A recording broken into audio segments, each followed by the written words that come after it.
hard to tell you, I find it hard to take. When people run in circles, it's a very, very bad world. Bad world.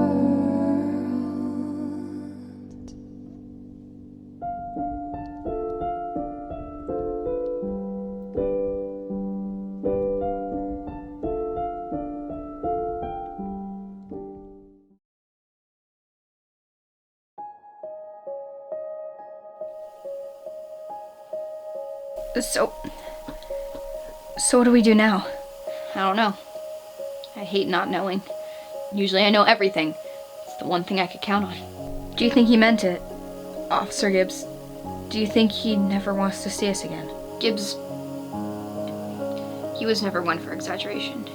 And sure, he was emotional given, well, what just happened, but, I think he's telling the truth.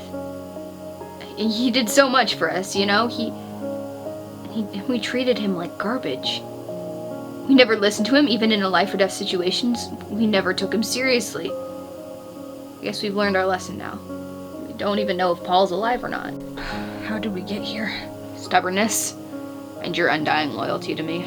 I was a stupid kid following a stupid girl, but it brought me to you.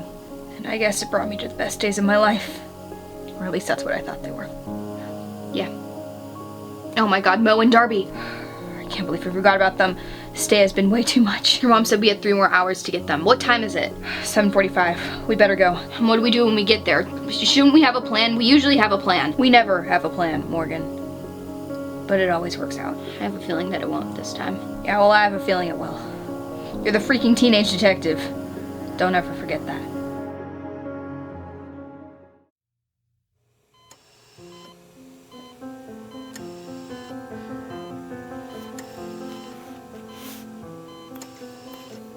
Hey, officer. I thought you might need to pick me up from the food court downstairs. Yeah, thanks, kid. So, you, want to talk about what happened back there? Not particularly. To be honest, officer, I'm not really asking for your sake. Once the line reconnected, I'd listened to what happened, but I didn't really see anything, and I only caught the aftermath. How much of the aftermath? Basically you telling Morgan you regret ever giving her a chance. That harsh, huh? Yeah, it was a little much. What exactly happened? It was all my fault. How so? Paul and I went in blind to the station. Clarice fired her gun at us, Alex pushed Morgan out of the way, Paul jumped in front of me. So, how is that your fault? He was protecting me. I let him down. You did not let him down, he saved your life. I never asked him to do that. But he did. And it sounds to me like the only person you let down is Morgan. What? She jumped in front of the gun for you. If Alex hadn't pushed her out of the way, she'd be lying in this bed, not Officer Paul. Then I went off and said all those things to her. She didn't deserve that. She's just a kid, a stubborn kid, but still talented, and smart, and inquisitive, and persistent, and she never drops a case. What is it? She's going to get Mo and Darby. Her and Alex, they're going to confront Clarice. They're in trouble. We have to find them. Where are they? I don't know.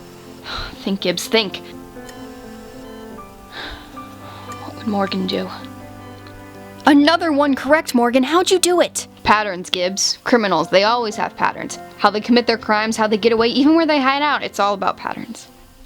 Criminals have patterns. Sloan? What? How did they find the train station? What? How did they find out that they needed to go to the train station? A clue, I think. They found it in some old abandoned butcher. What? Yeah.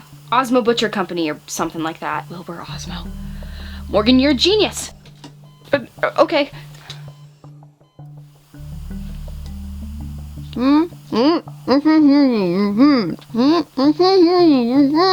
Will you two please shut it?